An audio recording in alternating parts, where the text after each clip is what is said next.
mechanical iceberg. Physics of possibility. Quantum mechanics allows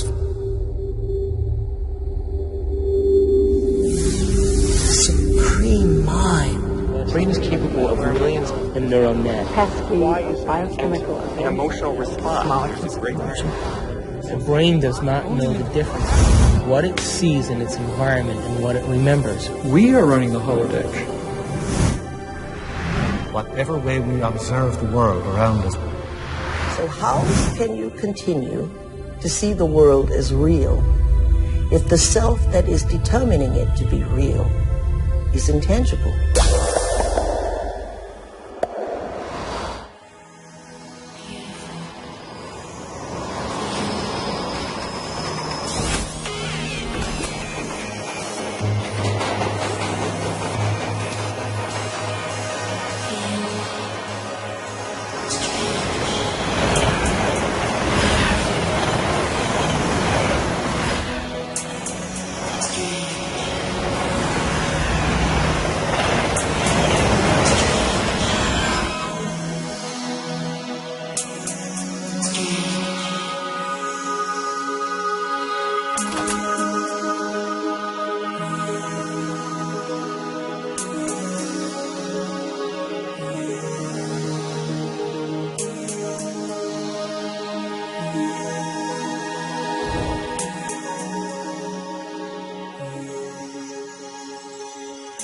Are all realities existing simultaneously?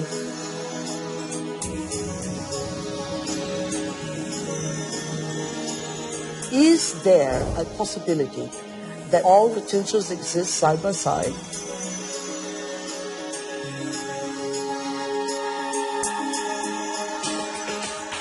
Have you ever seen yourself through the eyes of someone else that you have become?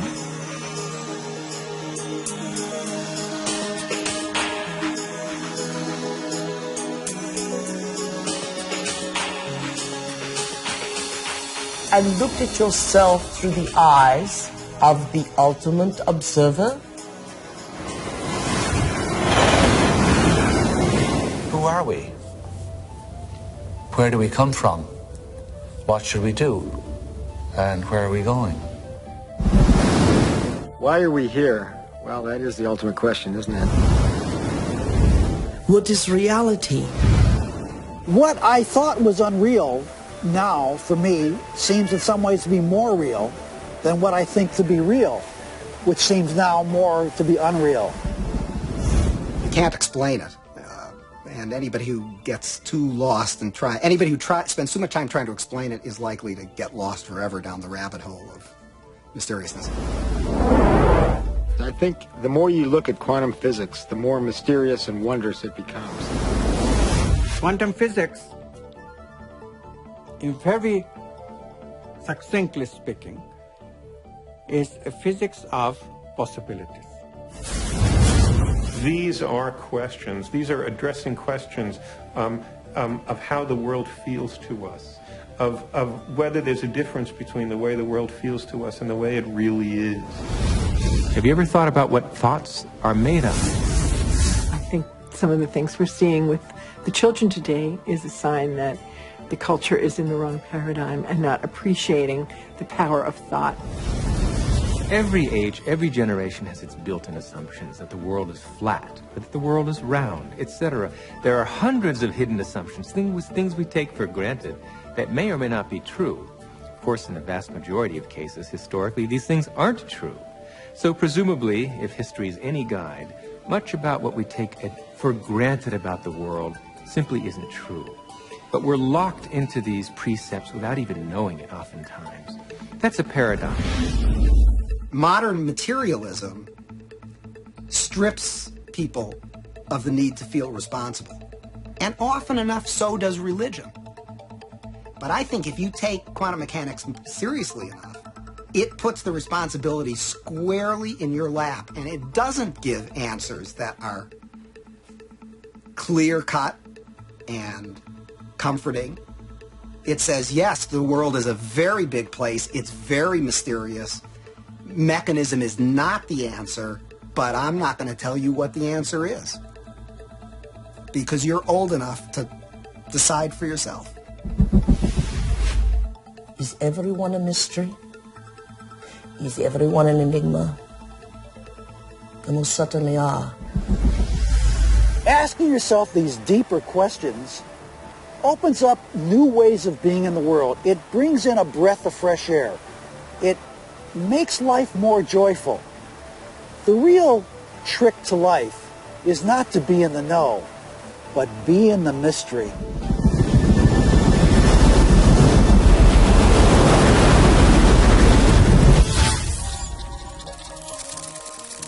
It's time to get wise.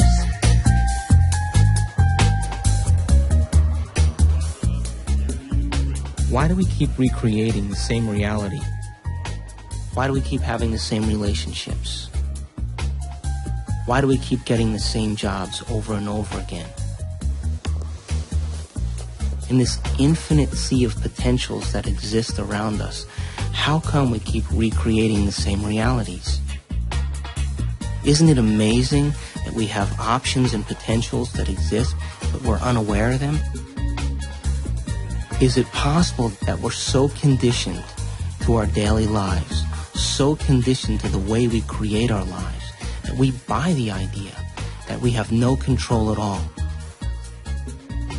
We've been conditioned to believe that the external world is more real than the internal world. This new model of science says just the opposite. It says what's happening within us will create what's happening outside of us. There's a physical reality that is absolutely rock solid, and yet it only, if you want to put it this way, it only comes into existence when it bumps up against some other piece of physical reality. That other piece may be us, and of course we're partial to those moments.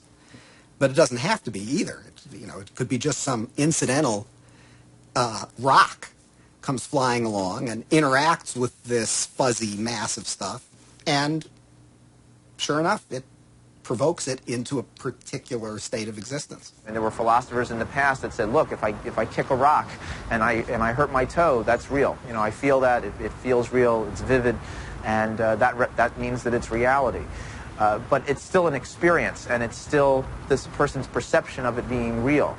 Scientific experiments have shown that if we take a person and hook their brains up to certain PET scans or computer technology and ask them to look at a certain object, and they watch certain areas of the brain light up, and then they've asked them to close their eyes and now imagine that same object. And when they imagine that same object, it produced the same areas of the brain to light up as if they were actually visually looking at it. So it caused scientists to back up and ask this question. So who sees then? Does the brain see? Or do the eyes see? And what is reality? Is reality what we're seeing with our brain? Or is reality what we're seeing with our eyes? And the truth is that the brain does not know the difference between what it sees in its environment and what it remembers, because the same specific neural nets are then firing. So then it asks the question, what is reality?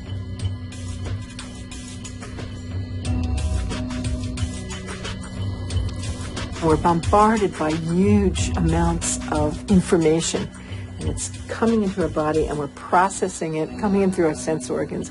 It's percolating up, and at each step we're eliminating information, and finally what is bubbling up to consciousness is the one that's the most self-serving. The brain processes 400 billion bits of information a second, but we're only aware of 2,000 of those. But our awareness of those 2,000 bits of information are just about the environment, our body, and about time.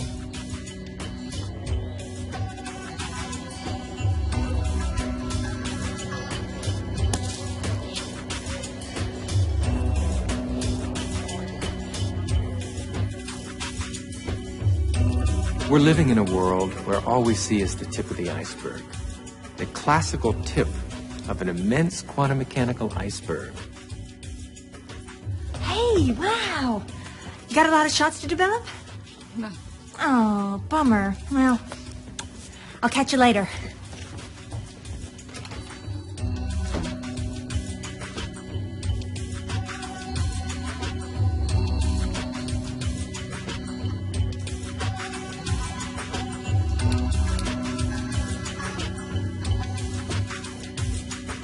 If the brain is processing 400 billion bits of information, and then our awareness is only on 2,000, that means reality is happening in the brain all the time. It's receiving that information, and yet we haven't integrated it.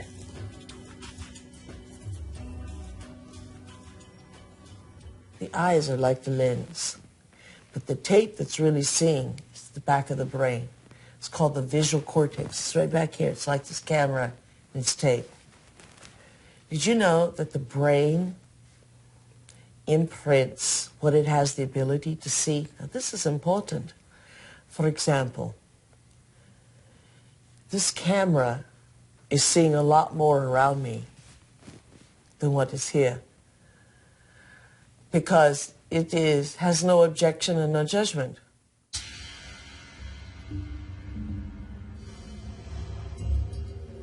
The only movie that's playing in the brain is what we have the ability to see. So is it possible our eyes, our cameras see more than what our brain has the ability to consciously project? Well, the way our brain is wired up, we only see what we believe is possible. We match patterns that already exist within ourselves through conditioning. So a wonderful story that I believe is true is that when the Indians, the Native American Indians on the Caribbean islands, saw Columbus's ships approaching, they couldn't see them at all because it was so unlike anything they had ever seen before. They couldn't see it. When Columbus's armada landed in the Caribbean, none of the natives were able to see the ships, even though they existed on the horizon. The reason that they never saw the ships was because they had no knowledge in their brains or no experience that clipper ships existed. So the shaman starts to notice that there's ripples out in the ocean, but he sees no ship, but he starts to wonder what's causing the effect. So every day he goes out and looks and looks and looks, and after a period of time, he's able to see the ships. And once he sees the ships, he tells everybody else that ships exist out there because everybody trusted and believed in him. They saw them also.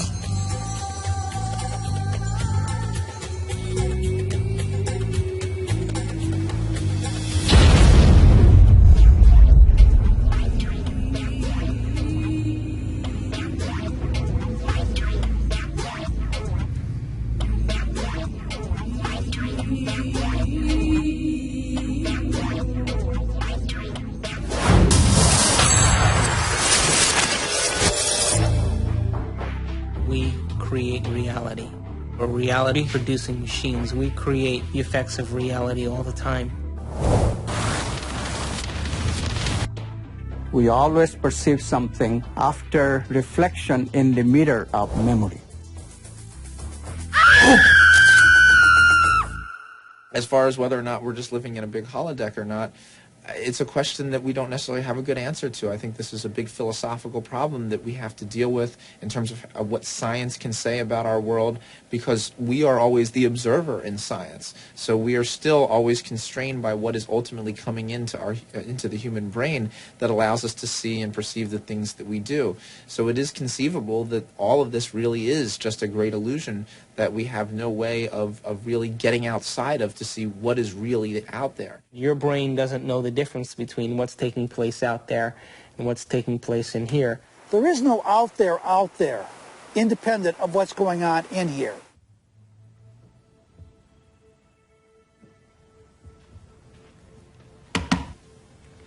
You okay? I heard you scream earlier. Was it another dream?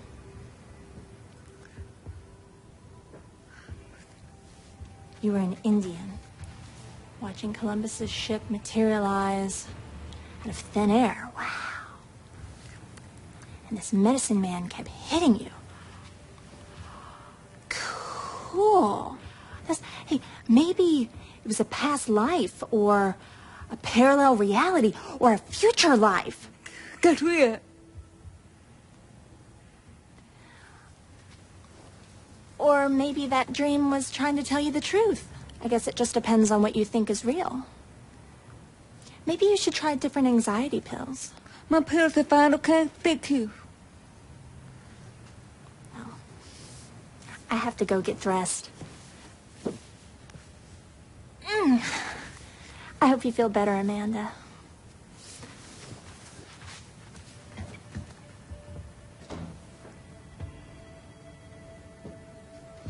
God, Amanda, du bist such an asshole.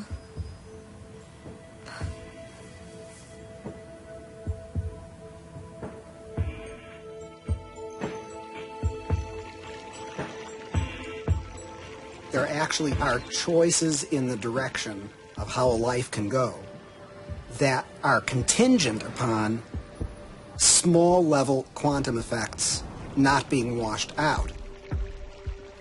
First of all, let's talk about the subatomic world, and then we'll talk about what it's telling us about reality. The first thing I want to tell you about the subatomic world is it's totally a fantasy created by mad physicists trying to figure out what the heck is going on when they do these little experiments.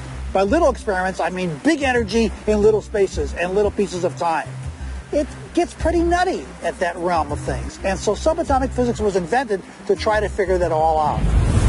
We need a new science down there. It's called quantum physics, and it is subject to a whole range of debatable hypotheses, thoughts, feelings, intuitions as to what the heck is really going on. Matter is not what we have long thought it to be. To the scientist, matter has always been thought of as sort of the ultimate in that which is static and predictable. Within all the atoms and molecules, all the space within the particles take up an insignificant amount of the volume of an atom or molecule, the fundamental particles. The rest of it is vacuum. What seems to happen is that particles appear and disappear all the time. So where do they go when they're not here? Now, that question is tricky. I'm going to give you two answers.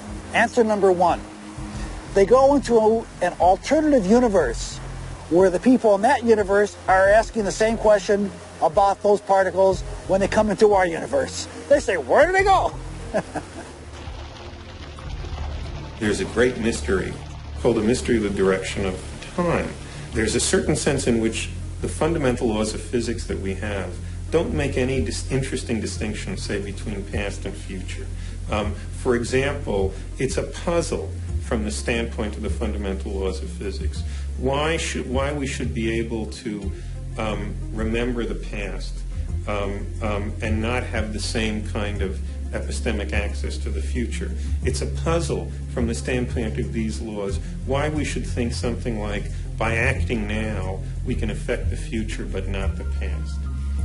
These things, that we have a different kind of epistemic access to the past and the future, that we have a different kind of control by acting now over the future than we do over the past. These things are so fundamental to the way we experience the world that that it seems to me not to be curious about them is to be, 3/4 of the way to being dead.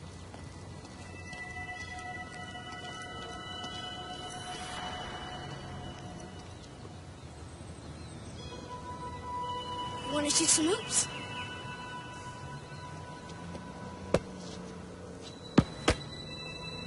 No, you don't have to be like that.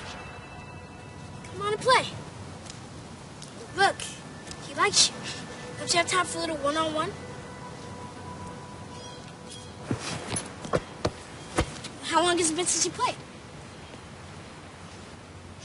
Come on, you got the ball. Take a shot. No, my lady, not from there. It's out of bounds. Gotta be on the court to be in play.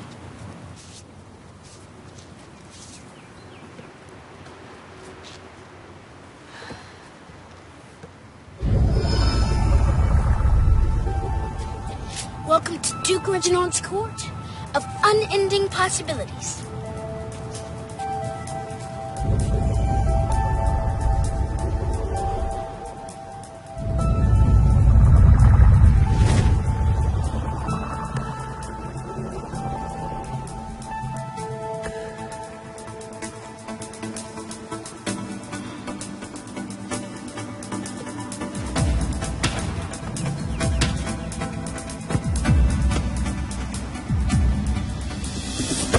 Court rules. Gotta sink the last one. They're hurt. touched you. And it's not solid. This ball is mostly empty. In fact, the universe is mostly empty.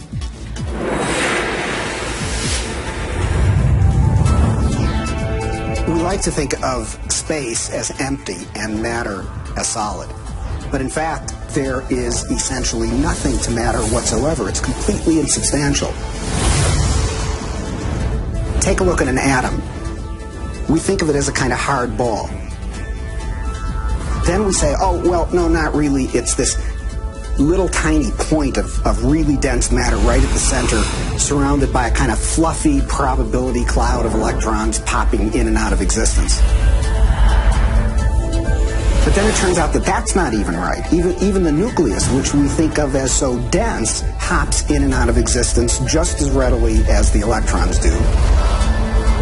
The most solid thing you can say about all this insubstantial matter is that it's more like a thought. It's like a concentrated bit of information. What makes up things are not more things, but what makes up things are ideas, concepts, information. And like I said, it never touches.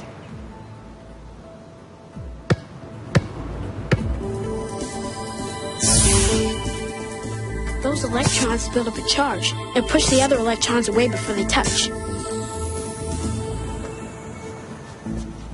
So nobody touches nothing. Come on, put your stuff down. Nobody's gonna take it. Like I said, this is my court. It's no problem.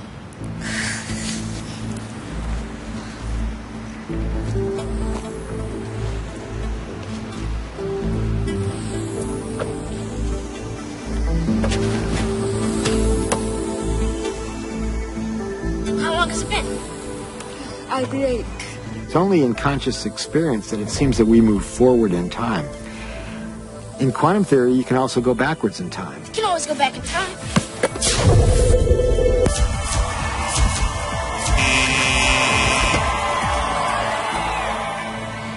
What's the matter? Remember, it's empty. How do you know this shit? I read Dr. Quantum comics. Everybody thinks it's just kid stuff, but I know it's real. That's how I do my magic on the court. Yeah, I always choose the Wonder Boy first.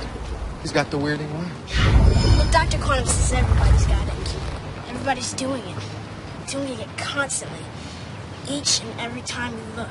When you ain't looking, it's like a wave. When you are looking, it's like a particle. When you are not looking, there are waves of possibility. When you are looking, then there are particles of experience. A particle, which we think of as a solid thing, really exists in a so-called superposition, a spread out wave of possible locations. And it's in all of those at once.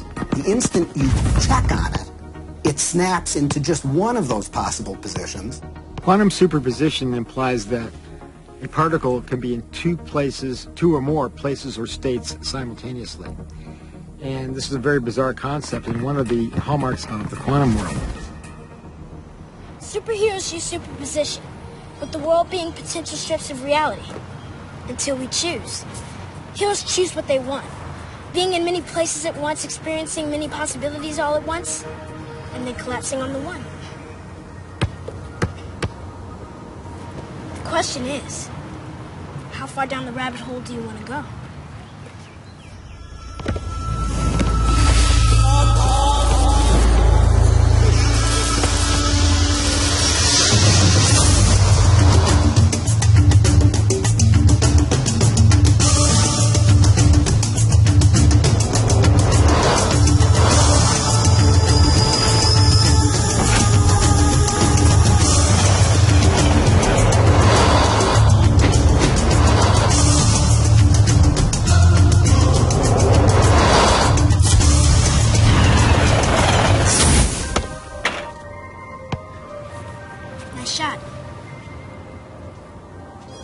How can a system or an object be in two or more states at the same time?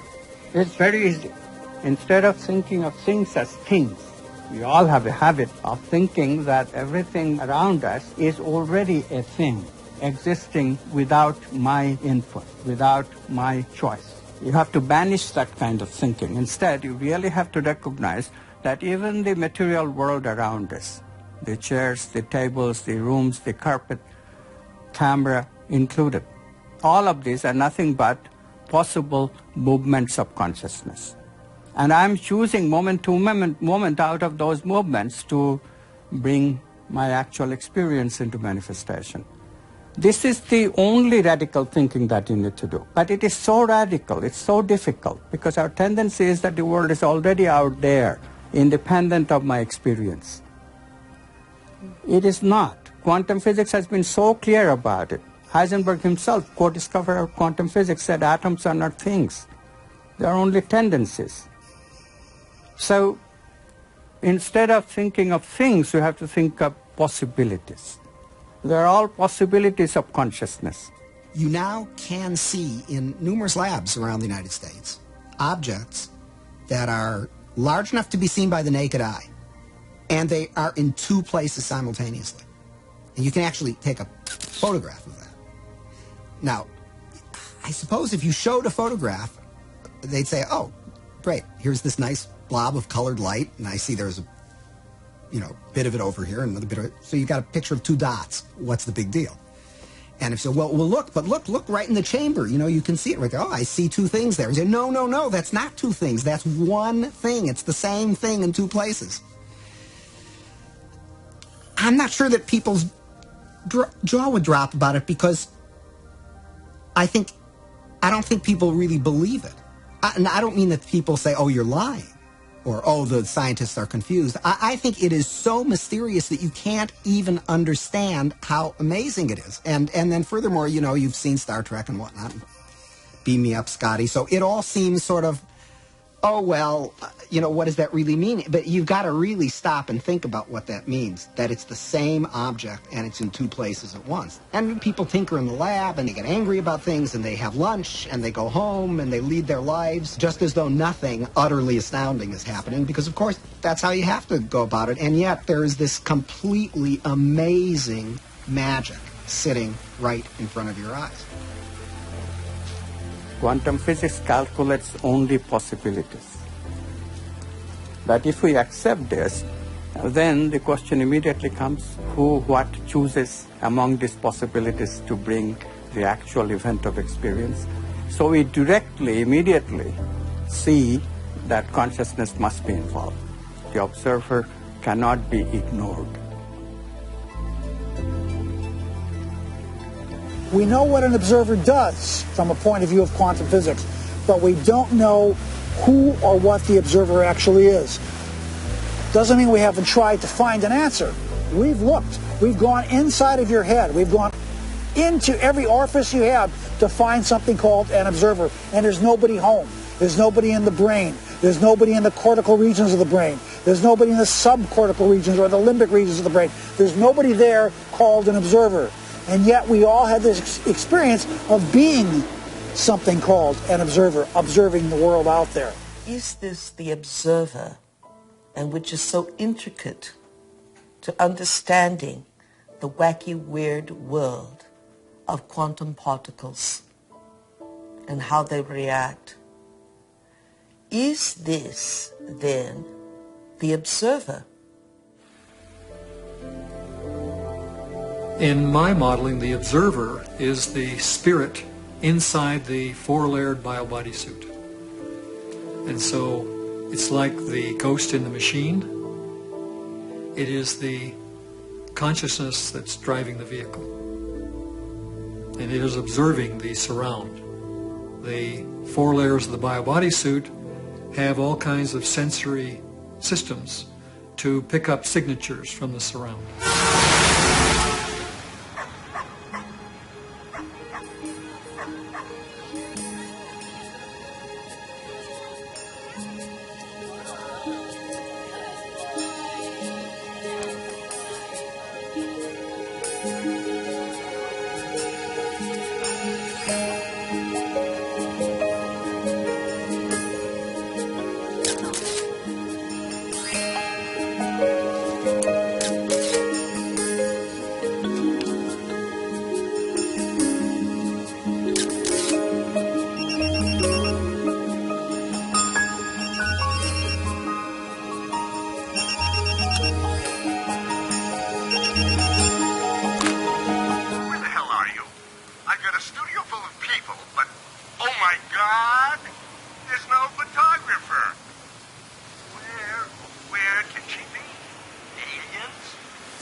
Washington, D.C., the so-called murder capital of the world, there was a big experiment in the summer of 1993 where 4,000 volunteers came from 100 countries to collectively meditate for long periods of time throughout the day.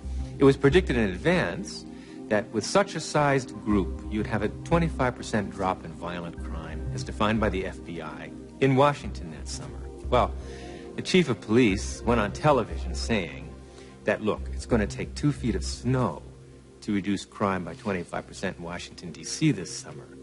But by the end, the police department became a collaborator and author of this study because the results, in fact, showed a 25% drop in violent crime in Washington, D.C., which we could predict on the basis of 48 previous studies that had already been done on a smaller scale. This leads naturally to wonder, are people affecting the world of reality that they see? You betcha they are. Every single one of us affects the reality that we see, even if we try to hide from that and play victim. We all are doing it. Just tell me where you are. Good. But hurry with it, please, because these models are giving me a headache. 10 minutes.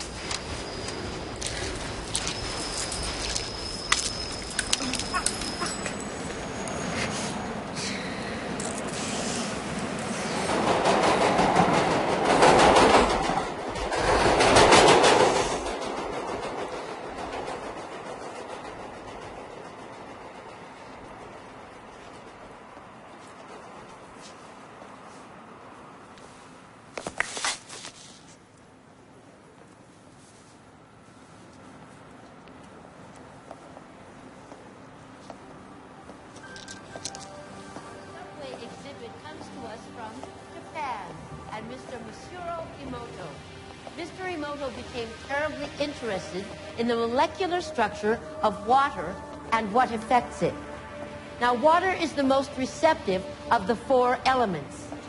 Mr. Emoto thought perhaps it would respond to non-physical events. So he set up a series of studies, applied mental stimuli, and photographed it with a dark field microscope. This first picture is a picture of water from the Fujiwara Dam. And this picture is the same water after receiving a blessing from a Zen Buddhist monk. Now, in this next series of pictures, Mr. Emoto printed out words, taped them to bottles of distilled water, and let them out overnight. This first photograph is a picture of the pure distilled water, just the essence of itself. These subsequent photographs, as you can see, are each different. This is the chi of love. And we move along here to thank you. And you can see where he taped that to this bottle here. But if you read Japanese, you already knew that. Now, Mr. Emoto speaks of the thought or intent being the driving force in all of this. The science of how that actually affects the molecules is unknown, except to the water molecules, of course. And it's really fascinating when you keep in mind that 90% of our bodies are water.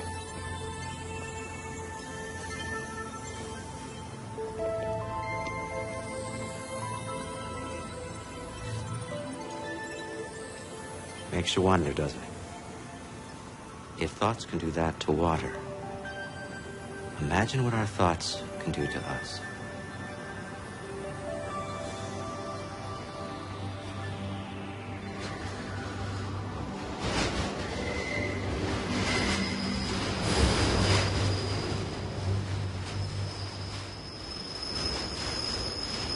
Absolutely, thought alone can completely change the body. Most people don't affect reality in a consistent, substantial way because they don't believe they can.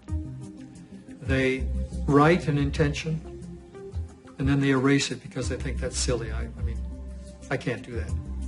And then they write it again and then they erase it. So time average, it's a very small effect. And it really comes down to the fact that they believe they can't do it. If you accept with every rudiment of your being that you will walk on water Will it happen? Yes, it will. But you know, it's like positive thinking. It's a wonderful idea, positive thinking. But what it usually means is that I have a little smear of positive thinking covering a whole mass of negative thinking. So thinking positive is not really thinking positive. It's just disguising the negative thinking that we have. When we think of things, then we make the reality more concrete than it is. And that's where we become stuck. We become stuck in the sameness of reality. Because if reality is concrete, obviously I'm insignificant. I cannot really change it. But if reality is my possibility of consciousness itself, then immediately comes the question of how can I change it? How can I make it better? How can I make it happier? You see how we are extending the image of ourselves? In the old thinking, I cannot change anything because I don't have any role at all in reality. Reality is already there. It's material objects moving in their own way from deterministic laws. And mathematics determines what they will do in a given situation. I, the experiencer, have no role at all. In the new view, yes, mathematics can give us something. It gives us the possibilities that all these movements can assume, but it cannot give us the actual experience that I'll be having in my consciousness. I choose that experience. And therefore, literally, I create my own reality. It may sound like a tremendous bombastic claim by some new agey without any understanding of physics whatsoever, but really quantum physics is telling us that.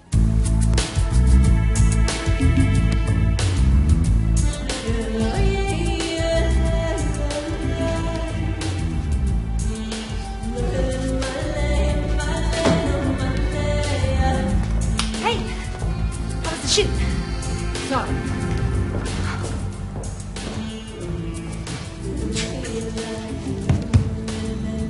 Your boss called. He's worried about you.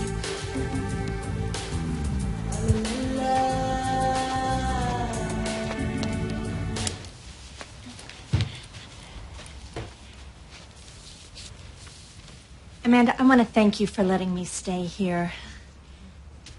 I know I'm a bit much sometimes and that it's been tough after Bob and all. And you've just been so wonderful. I mean, I make a mess and, well, I clean up afterwards, but it's not really your style. Sometimes I think you make me sane. Me? The day I make someone sane, they're in trouble. Anyway, I made you something as a thank you gift.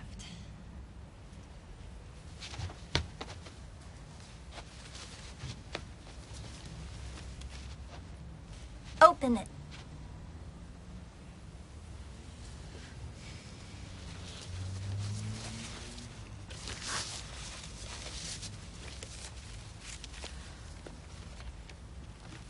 I went through your pictures and picked my favorite ones. And it took me forever because there's so many good ones.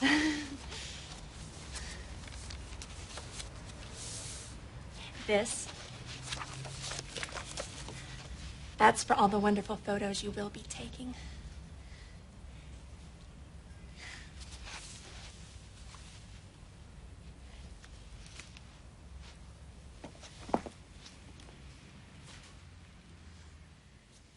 Oh. I've had a strange day.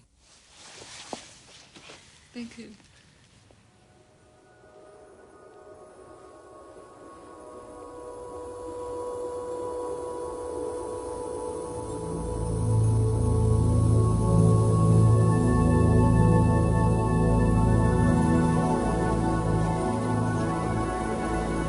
Why am I here? What is the purpose of life? Where am I going? What happens when I die? Why is there anything wrong? What is reality? What is reality? It makes you wonder, doesn't it? If thoughts can do that to water, imagine what our thoughts can do to us. Reality ultimately comes down to our experience. you ever thought about what thoughts are made of? Is there a substance of thought? I guess it just depends on what you think is real. The world being possible timelines of reality. Until we choose.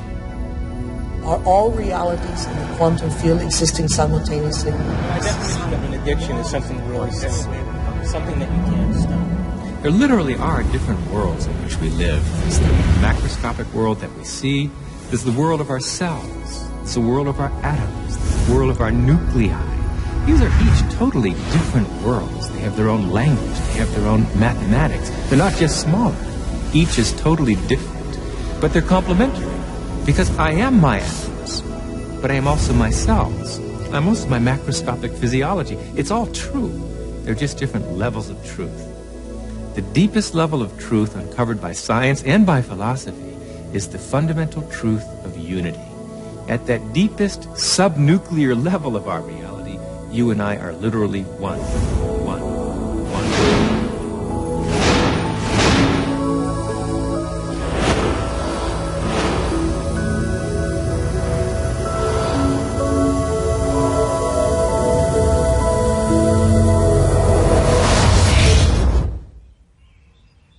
I wake up in the morning and I consciously create my day the way I want it to happen. Now sometimes, because my mind is examining all the things that I need to get done, it takes me a little bit to settle down and get to the point of where I'm actually intentionally creating my day. But here's the thing, when I create my day, and out of nowhere, little things happen that are so unexplainable, I know that they are the process or the result of my creation. And the more I do that, the more I build a neural net in my brain that I accept that that's possible. It gives me the power and the incentive to do it the next day. In addiction, we have a supreme, beautiful opportunity to decipher the difference between our intangibility of our nobleness of character and the day-to-day business of how that character is revealed in a three-dimensional world through our bodies.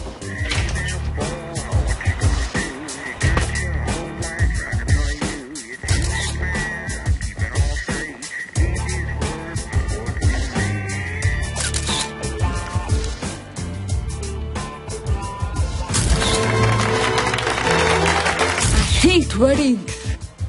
And what we will learn is that addiction is the feeling of a chemical rush that is cascaded through the bodies through a whole assortment of glands and ductless glands and through the spinal fluid, a feeling that some would call a sexual fantasy. It only takes one sexual fantasy for a man to have a hard-on. In other words, it only takes one thought here for a man to have an erection in his member. And yet, there was nothing outside of him that gave him that. It was what was within him that gave him that.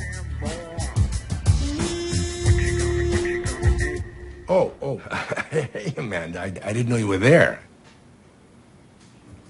Guilty. A wedding. Come on, blink. This is a good assignment, if you'd see it that way. What to see?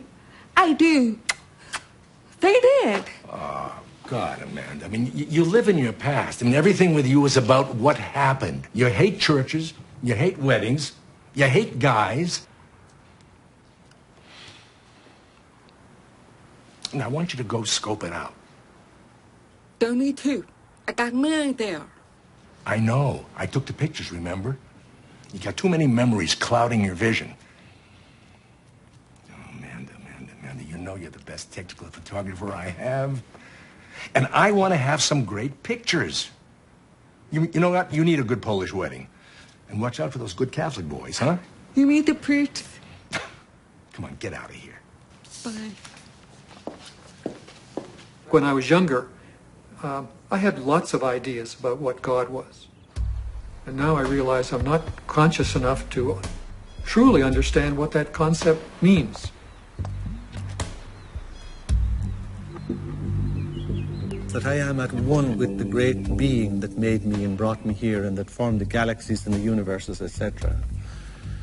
How did that get taken out of religion? It was not hard.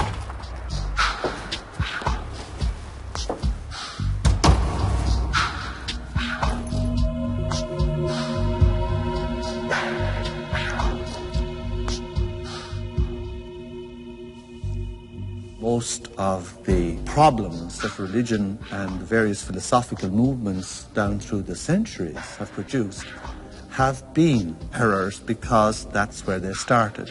That God is a distinct, separate being from us, to whom I must offer worship, whom I must cultivate, humor, please, and hope to attain a reward from at the very end of my life.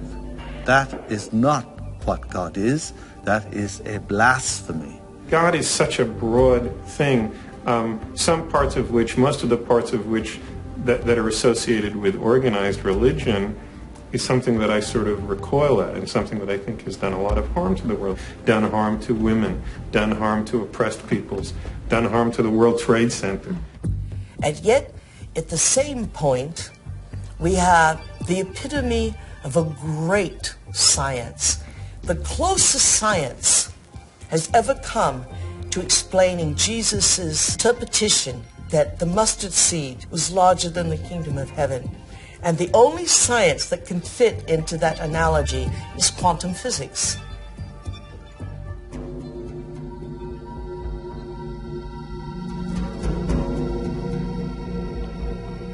Now, we have great technology, from anti-gravity magnets and magnetic fields of zero-point energy. We have all that, and we still have this ugly, superstitious, backwater concept of God.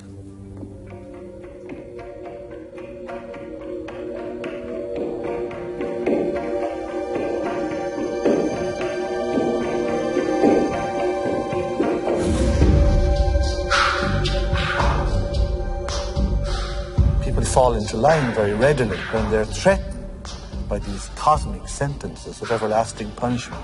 But this is not how God is. And once you start to question the traditional images, caricatures of God, people feel you're an agnostic or an atheist or a subverter of the social order.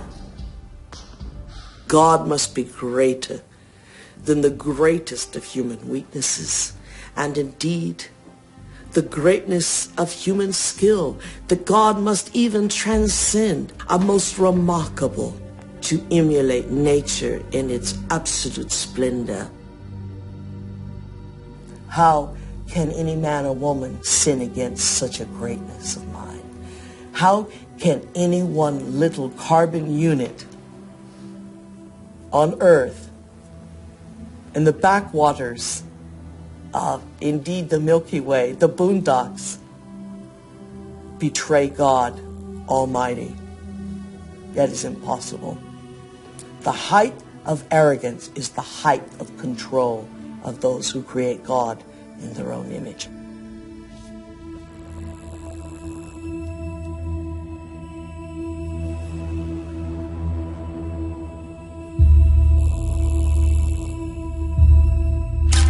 I now present to you Mr. and Mrs. Richard Buck Filipowski.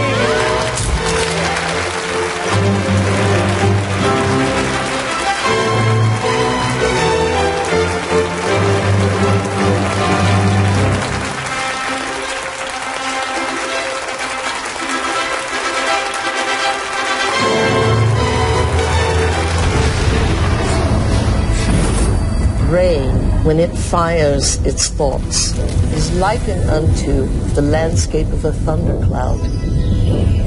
And the synaptic cleft is the sky between the storm and the earth receptor And you see this foreboding dark cloud boiling in the sky.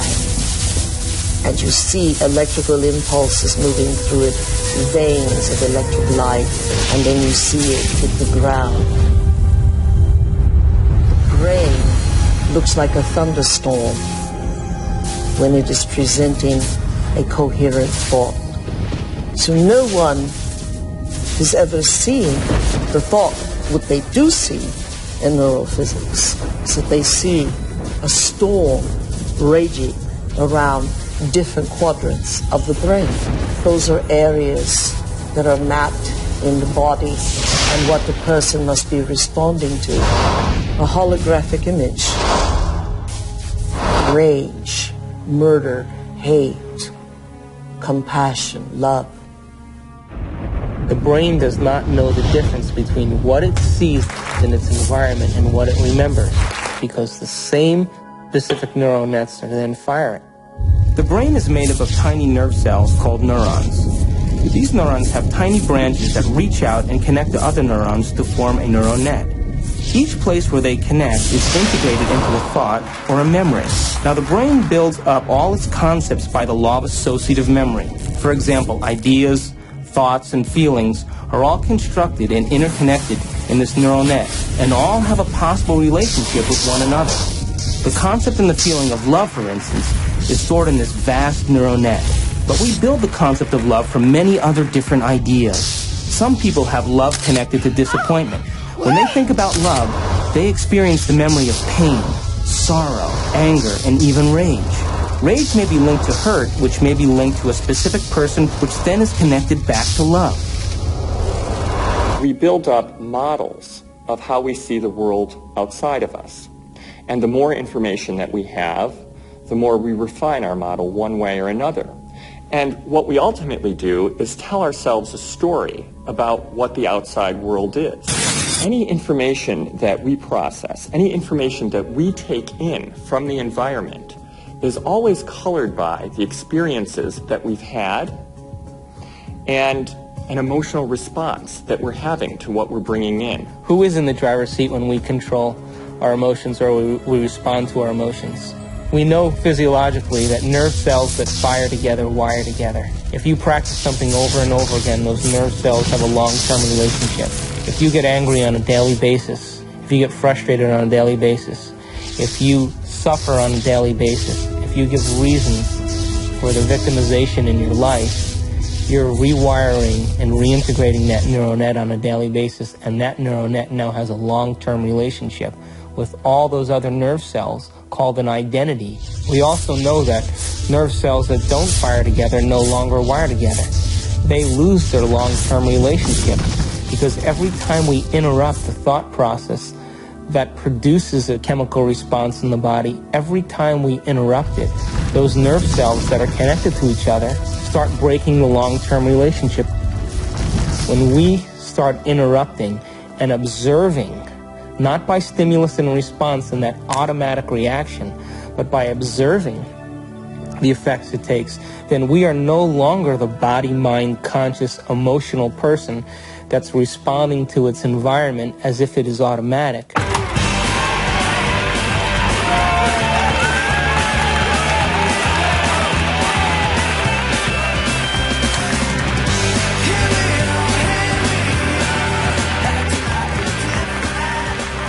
Does that mean emotions are good or emotions are bad? No, emotions are designed so that it reinforces chemically something into long-term memory. That's why we have them. All emotion is holographically imprinted chemicals. The most sophisticated pharmacy in the universe is in here. There's a part of the brain called the hypothalamus. And the hypothalamus is like a little mini factory, and it is a place that assembles certain chemicals that match certain emotions that we experience. Those particular chemicals are called peptides. They're small chain amino acid sequences. The body's basically a carbon unit that makes about 20 different amino acids all together to formulate its physical structure. The body is a protein-producing machine. In the hypothalamus, we take small chain proteins called peptides, and we assemble them into certain neuropeptides or neurohormones that match the emotional states that we experience on a daily basis. So there's chemicals for anger, and there's chemicals for sadness, and there's chemicals for victimization, there's chemicals for lust. There's a chemical that matches every emotional state that we experience. And the moment that we experience that emotional state in our body or in our brain, that hypothalamus will immediately assemble the peptide that then releases it through the pituitary into the bloodstream. The moment it makes it into the bloodstream, it finds its way to different centers or different parts of the body. Now, every single cell in the body has these receptors on the outside. And one cell can have thousands of receptors studding its surface, kind of opening up to the outside world. And when a peptide docks on a cell, it literally, like a key going into a lock, sits on the receptor surface and attaches to it and kind of moves the receptor, and kind of like a doorbell buzzing, sends a signal into the cell. It's party time!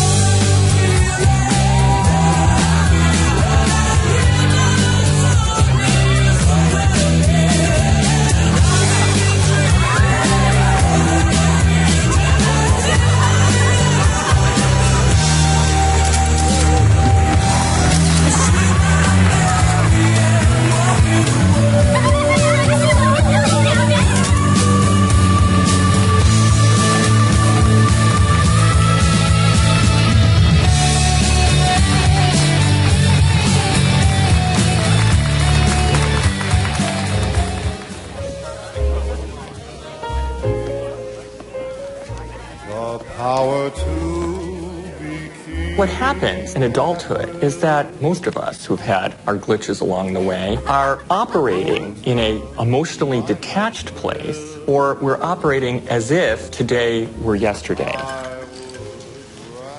What is it? Mixed.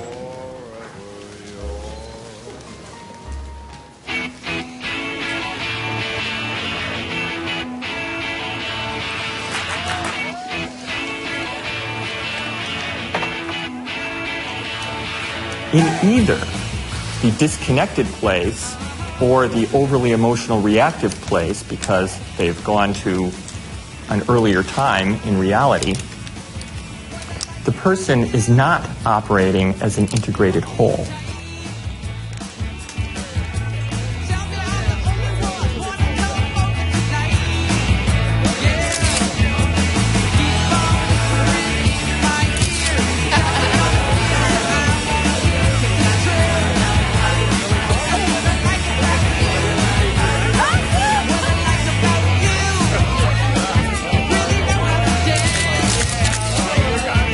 Along the outside of the cell are these billions of receptor sites that are really just receivers of incoming information. A receptor that has a peptide sitting in it changes the cell in many ways. It sets off a whole cascade of biochemical events, some of which wind up with changes in the actual nucleus of the cell. When I grew up, I would become a photographer just like you. Oh. Got any tips? Take that picture. Thanks. Each cell is definitely alive, and each cell has a consciousness, particularly if we define consciousness as the point of view of an observer. There is always the perspective of the cell. Years later!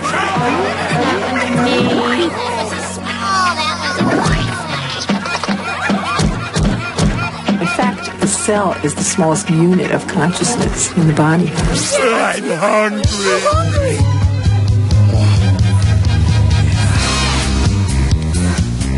Oh yeah! We've commandeered an entire serving planet!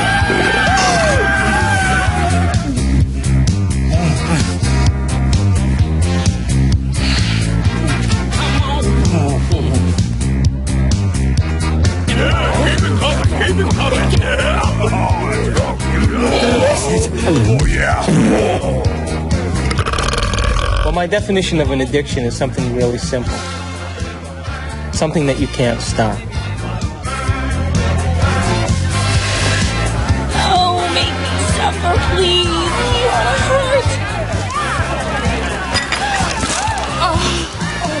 We bring to ourselves situations that will fulfill the biochemical craving of the cells of our body by creating situations that meet our chemical needs. It always happens to me. Why? Every day.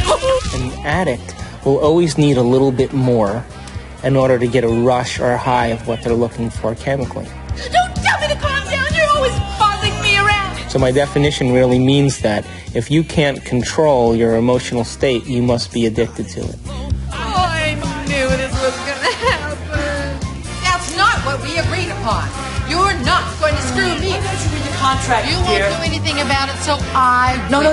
ma'am. Don't dip your half-eaten shrimp back into the cocktail sauce. Screw you and your health codes. I am the bride's sister. I'll stick my ass in the cocktail sauce if I damn well please. Come on. I want you to get out there and serve and make sure everybody has a full glass. Fun, fun, fun. Listen, you won't do anything about it, so Just like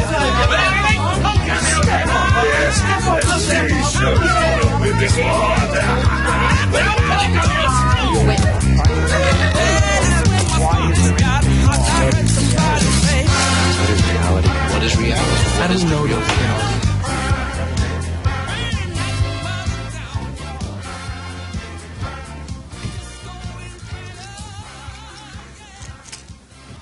So how can anyone really say they're in love with a specific person, for example?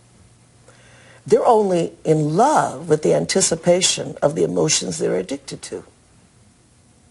Because the same person could fall out of favor the next week by not complying. My goodness, doesn't that change the landscape of our emotional outlook on personal needs and identities?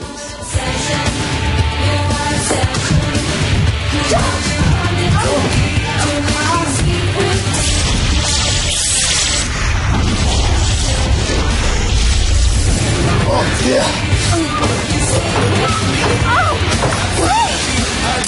Come here.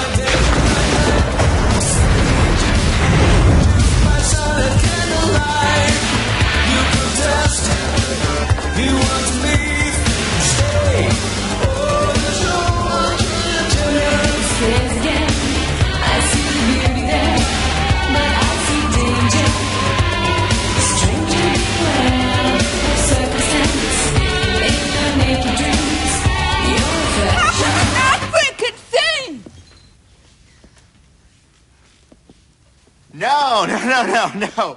You got the punchline wrong. It's a photographer's joke. Go on about your music.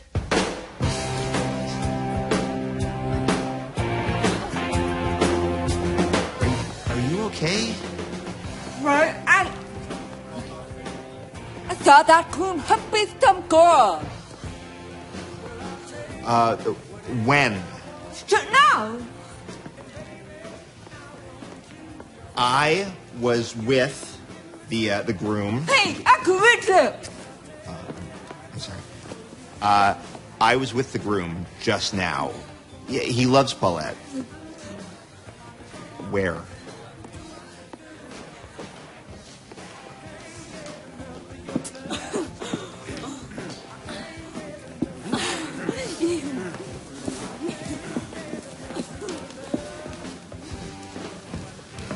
Polacks, they all look the same in a tux.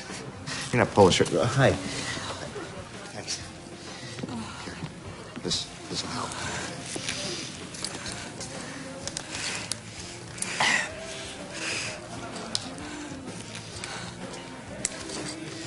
Oh, thank you. No problem. That was in my mouth. You forget it.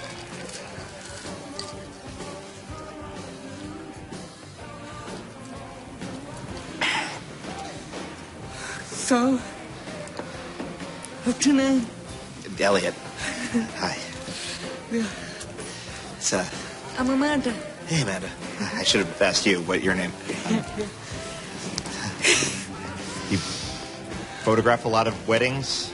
Yeah, I hate it. I'm doing the thing again with my hands. I'm sorry. We are emotions, and emotions are us.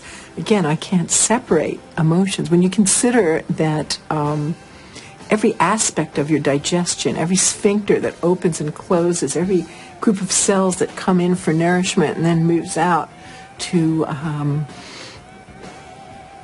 heal something or repair something. Those are all under the influence of the molecules of emotion. I mean, it's this total buzz. So you ask if emotions are bad. Emotions are not bad. They're life. They color the richness of our experience. It's our addiction that's the problem. The thing that most people don't realize is that when they understand that they are addicted to emotions... Another drink? It's not just psychological. It's biochemical. Think about this. Heroin uses the same receptor mechanisms on the cells that our emotional chemicals use. It's easy to see then that if we can be addicted to heroin, then we can be addicted to any neuropeptide, any emotion. To the groom! To the groom. Woo!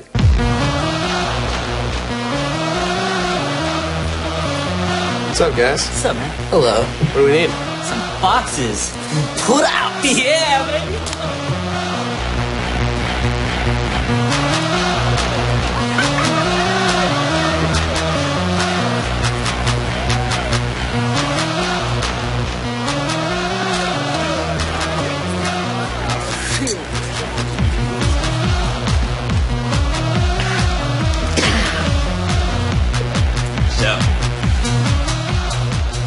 The relevant search command that's going on is related to finding a certain emotional state. I mean, we can't even direct our eyes without having an emotional aspect to it.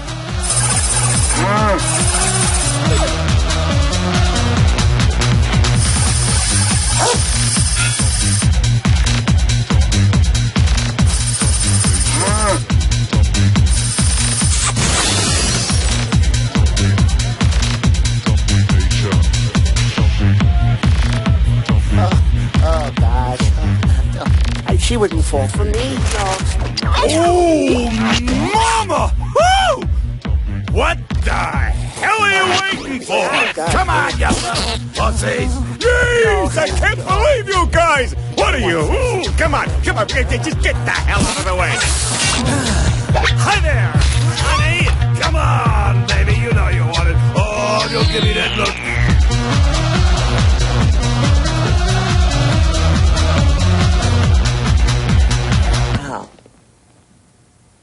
What about people who are addicted to sex?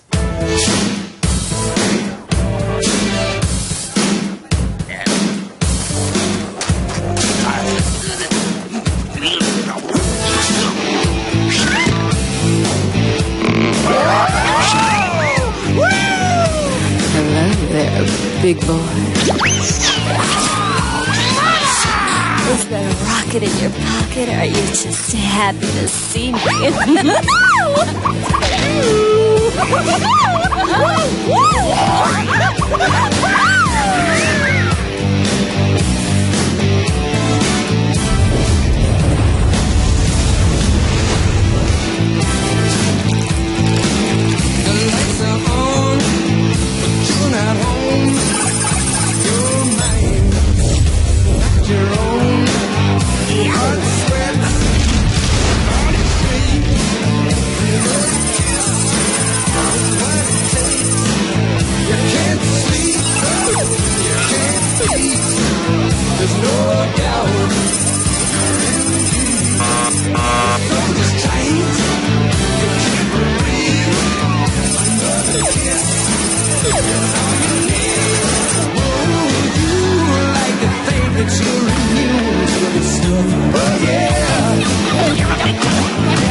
Expensive equipment, all right?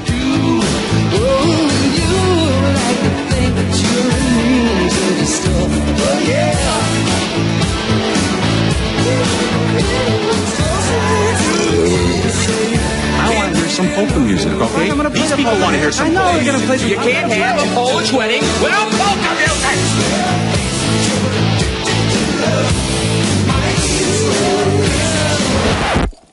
No, would you leave it alone? Keep your. How can you have a Polish wedding without any Polish music?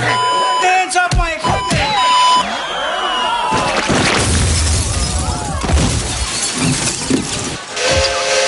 Like I said before, it ain't a Polish wedding without a polka.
Our mind literally creates our body.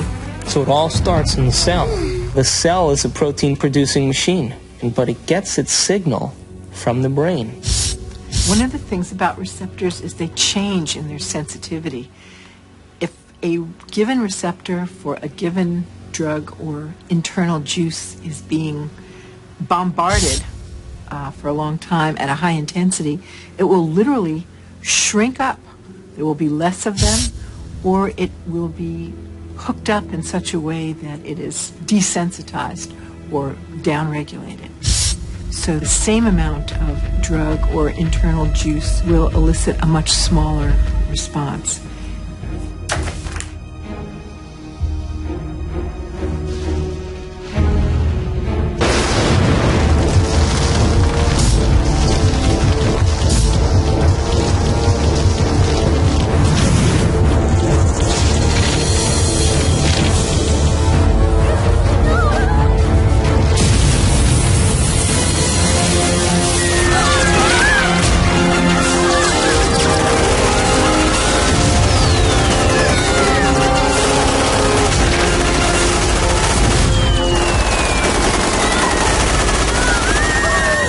If we're bombarding the cell with the same attitude and the same chemistry over and over again on a daily basis, when that cell finally decides to divide, when it produces a sister cell or a daughter cell, that next cell will have more receptor sites for those particular emotional neuropeptides and less receptor sites for vitamins, minerals, nutrients, fluid exchange, or even the release of waste products or toxins.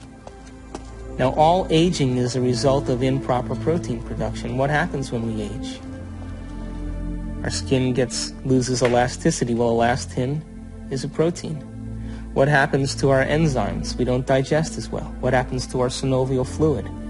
Those are proteins. They become brittle and stiff. What happens to our bones? They become thin. So all aging is a result of improper protein production. So then the question arises, does it really matter what we eat? And does nutrition really have an effect if the cell doesn't even have the receptor sites after 20 years of emotional abuse to even receive or let in the nutrients that are necessary for its health?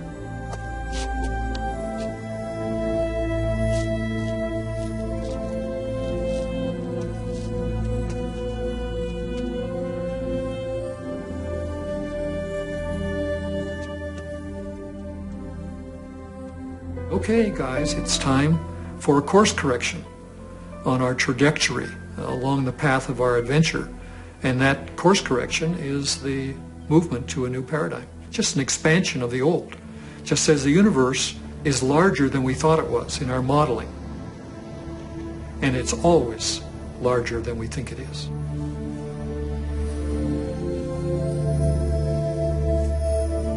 I hate you.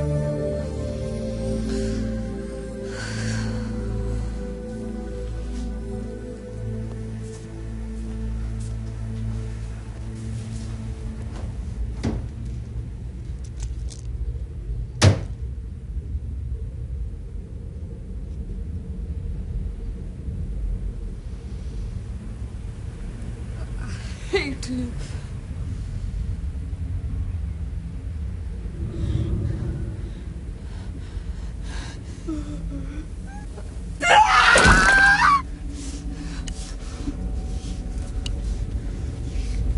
You idiot!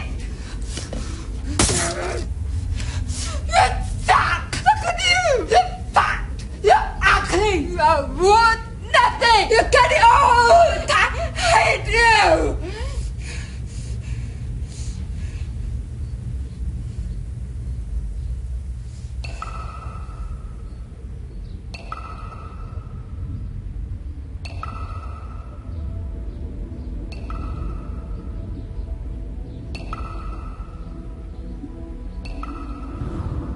It makes you wonder, doesn't it? If thoughts can do that to water, imagine what our thoughts can do to us.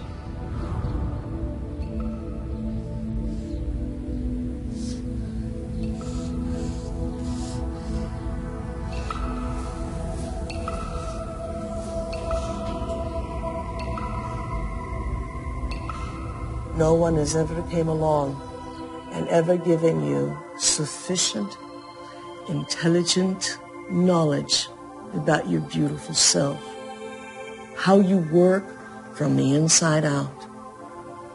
Why do you have addictions? Because you have nothing better. You have dreamt of nothing better because no one has ever taught you how to dream better.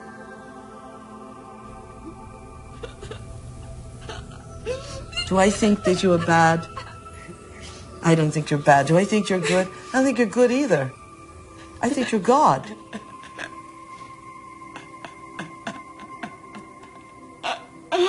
In general, the field of psychiatry really doesn't allow for enough freedom of action on people's part, meaning an awful lot of problems, not all of them to be sure, but an awful lot of problems that get labeled as psychological problems really amount to people making rotten choices, and they ought to be instructed to make different ones. Can I? Wow. Borrow some toothpaste?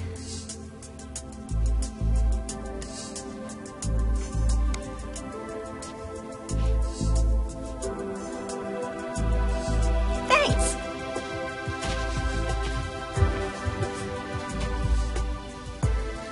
When I talk about we disappearing, I don't mean that we physically disappear. What I mean is that we move out of the area of the brain that has to do with our personality, that has to do with our association to people, our association to places, our association to things and times and events. We don't exist in the associative centers in our brain that reaffirms our identity and reaffirms our personality. For the average person in the world who lives life and considers their life boring or uninspiring is because they've made no attempt to gain knowledge and information that will inspire them. They're so hypnotized by their environment through the media, through television, through people living and creating ideals that everybody struggles to become, that no one can actually become in terms of physical appearance and definitions of beauty and valor that are all illusions, that most people surrender and live their life in mediocrity. And they may live that life, and the soul may never really, their desire may never really rise to the surface, so they may want to be something else. But if it does rise to the surface, and they ask themselves if there is something more, or why am I here? What is the purpose of life? Where am I going? What happens when I die? They start to ask those questions. They start to flirt and interact with the perception that they may be having a nervous breakdown. And in reality, what they're doing is that their old concepts of how they viewed their life in the world start to fall apart.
We're in completely new territory in our brain. And because we're in completely new territory, we're rewiring the brain, literally reconnecting to a new concept. Then ultimately, it changes us from the inside out. If I change my mind, will I change my choices? If I change my choices, will my life change? Why can't I change? What am I addicted to? What will I lose that I'm chemically attached to? And what person, place, thing, time, or event that I'm chemically attached to that I don't want to lose because I may have to experience the chemical withdrawal from that? Hence the human drama.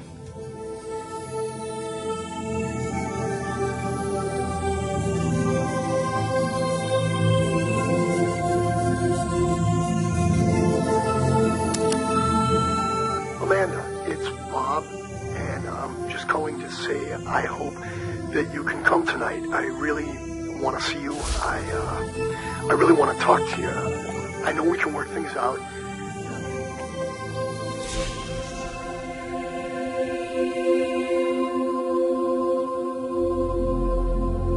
It's the only planet in the Milky Way that has habitation that is steeped in enormous subjugation of religion. You know why that is? It's because people have set up right and wrong. If I do this, I'm going to get punished by God. If I do the other thing, I'm going to get rewarded.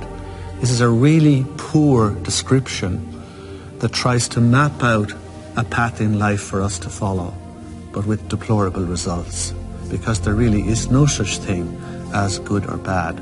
We're judging things far too superficially that way. Does that mean you're in favor of sin and licentiousness and depravity? No. It simply means that you need to improve your expression and understanding of what you're dealing with here.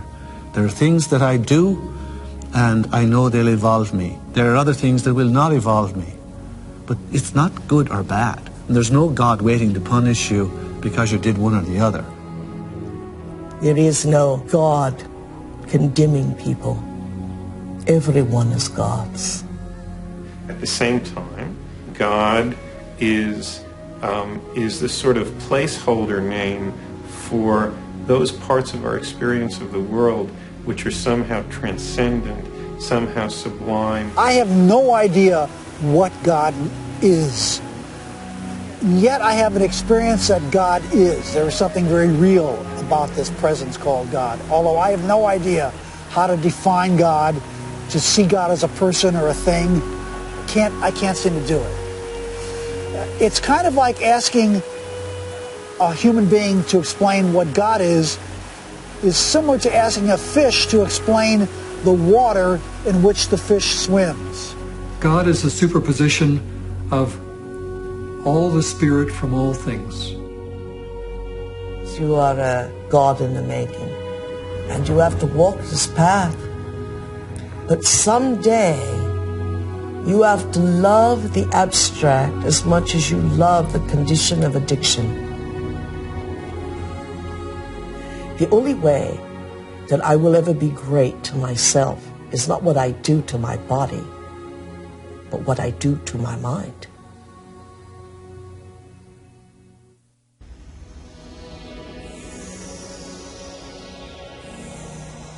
So if we're consciously designing our destiny, and if we're consciously, from a spiritual standpoint, throwing in with the idea that our thoughts can affect our reality and affect our life, because reality equals life, then I have this little pact that I have when I create my day. I say I'm taking this time to create my day, and I'm infecting the quantum field. Now, if is in fact the observers watching me the whole time that I'm doing this, and there is a spiritual aspect to myself, then show me a sign today that you paid attention to any one of these things that I created, and bring them in a way that I won't expect. So I'm as surprised at my ability to be able to experience these things and make it so that I have no doubt that it's come from you.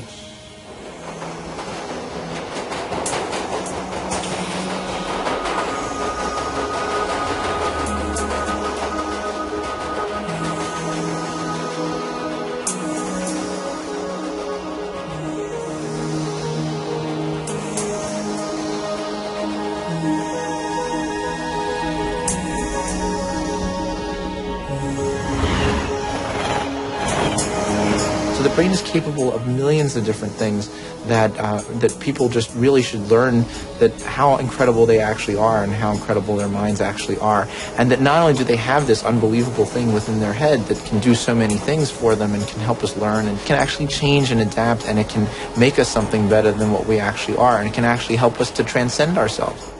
That there may be some way that it can actually take us to a higher level of our existence where we can actually understand the world in a deeper way, where we can understand our relationship to things and people in a deeper way, and we can ultimately make more meaning for ourselves in our world. We can show that there's a spiritual part of our brain, but it's a part that we all can have access to, and it's something that we can all do.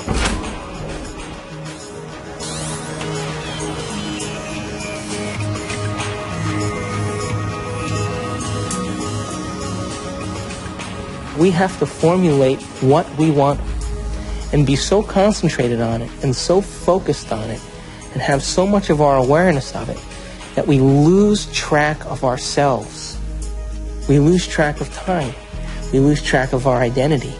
And the moment we become so involved in that experience that we lose track of ourselves, we lose track of time, that picture is the only picture that's real. And everybody's had that experience when they've made up their mind that they've wanted something.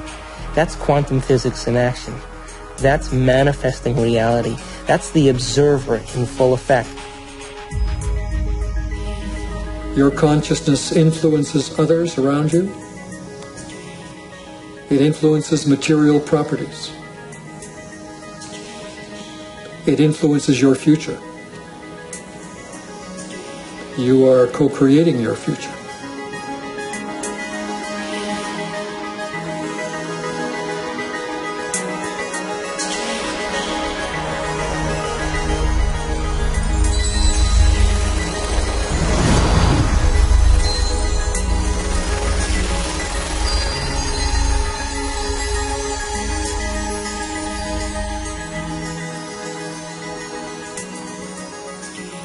Show me a sign today that you paid attention to any one of these things that I created and bring them in a way that I won't expect. So I'm as surprised at my ability to be able to experience these things and make it so that I have no doubt that it's come from you.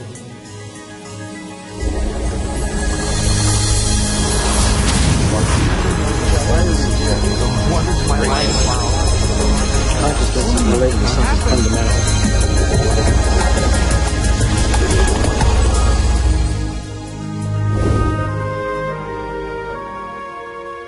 Have you ever seen yourself through the eyes of someone else that you have become?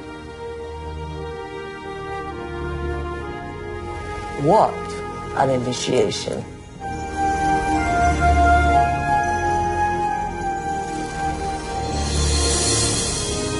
Have you ever stopped for a moment and looked at yourself through the eyes of the ultimate observer?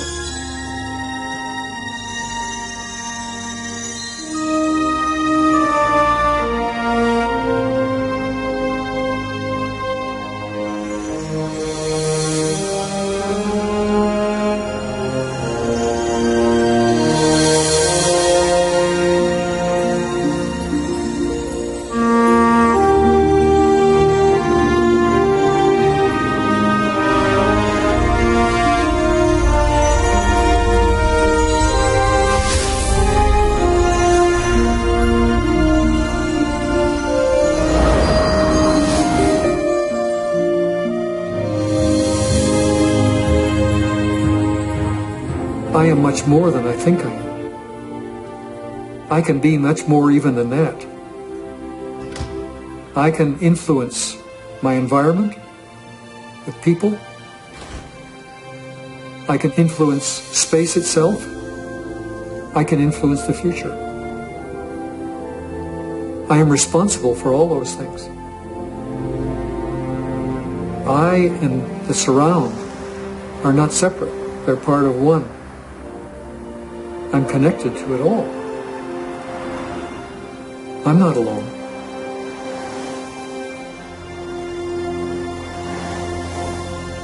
Knowing that there's this interconnectedness of the universe, that we are all interconnected and that we are connected to the universe at its fundamental level, I think is as good an explanation for spirituality as there is. It is my belief that our purpose here is to develop our gifts of intentionality and learn how to be effective creators. We are here to be creators.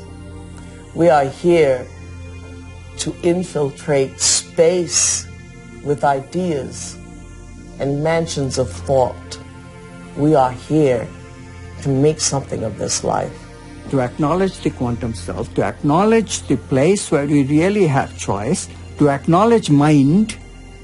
When that shift of perspective takes place, we say that somebody has been enlightened.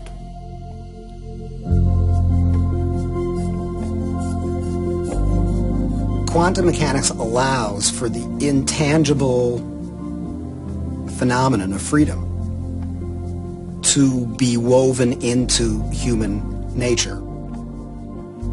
Quantum physics, very succinctly speaking, is a physics of possibilities.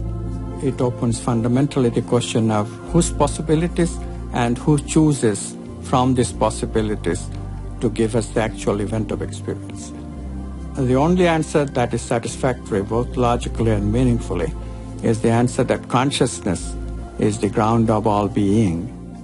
We must pursue knowledge without any interference of our addictions. And if we can do that, we will manifest knowledge in reality, and our bodies will experience it in new ways, in new chemistry, in new holograms, new elsewheres of thought, beyond our wildest dreams. All of us one day will reach the level of the avatars that we have read about in history, the Buddhas and the Jesus. Welcome to the kingdom of heaven, without judgment, without hate, without testing, without anything. That we simply are has allowed this reality we call real, from the power of intangibility, to pull out of inertness action, chaos, and hold it into its form, and we call it matter.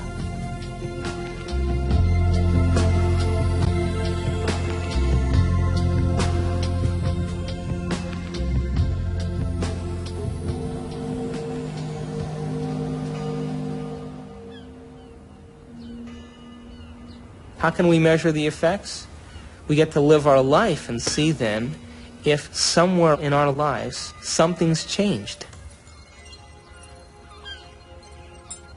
And then if it has changed, we become the scientists to our life, which is the whole reason why we're here.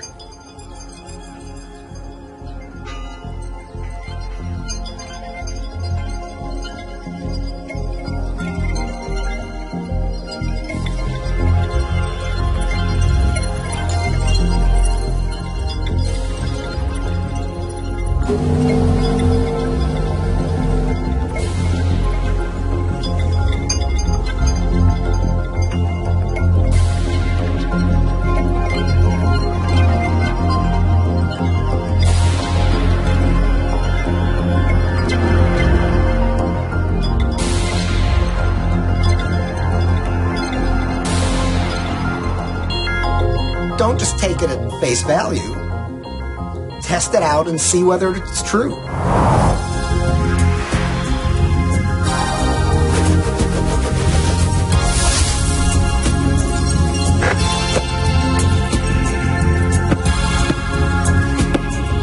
Hey, you're back. I'm back. So you never answered my question. What question? How far down the rabbit hole do you want to go?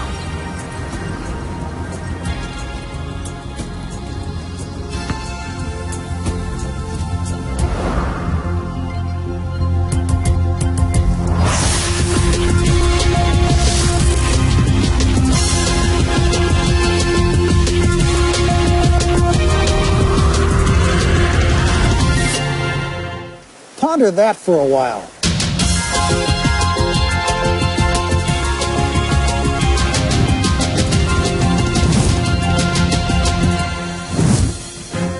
My name is David Albert.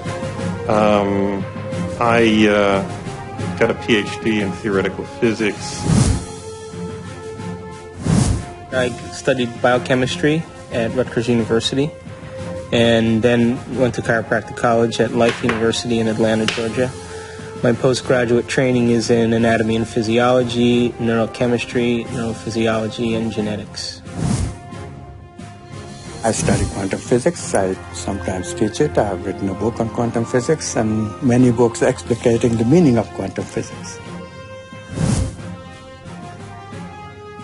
After my PhD from Harvard, I went to CERN, a European laboratory for particle research, and then joined faculty at Stanford. And my work there has been the development of unified quantum field theories. I have about 100 publications in this area, but perhaps I'm best known for the discovery of supersymmetric flipped SU5 grand unified field theory.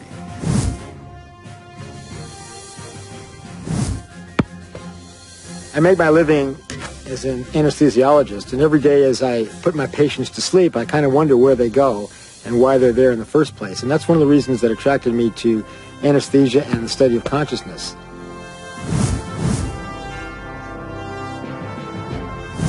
My name is Michal Ledwith, and for most of my life I was a professor of theology.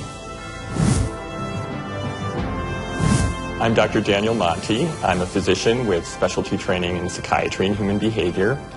I'm on the full-time faculty at the Jefferson Medical College. I actually got very interested in studying this whole topic of the brain and spirituality because it had to do with a lot of the questions that I was asking ever since I was a child about reality and how we understood truth and what was real. And as I grew up and as I realized that while spirituality was in some senses a very important part of trying to find those answers, science also was a very crucial part. And I was ultimately looking for some way of bringing those two forces together.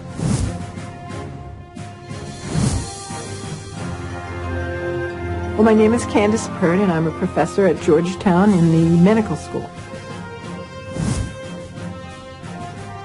Here we are actually filming great thinkers. Everyone in this room is a great thinker. Now that we got them thinking, that's always a trick, isn't it? I should make it clear that I am a graduate student in physics. I'm not a full-fledged theoretical physicist yet.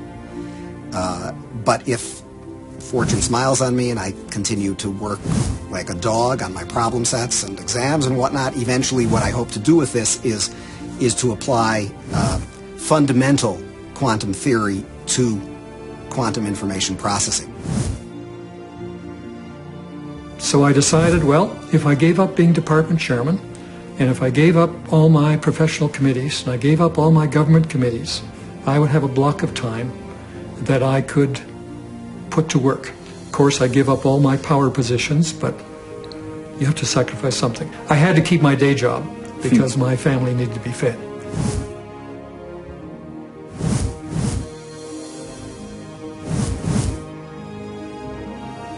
I presume that you're asking me how scientists can sound this wacko because I must be sounding wacko. It's really an interesting question. If you study science long enough, and seriously enough, and dig deeply enough, if you don't come out feeling wacko about it, you haven't understood a thing.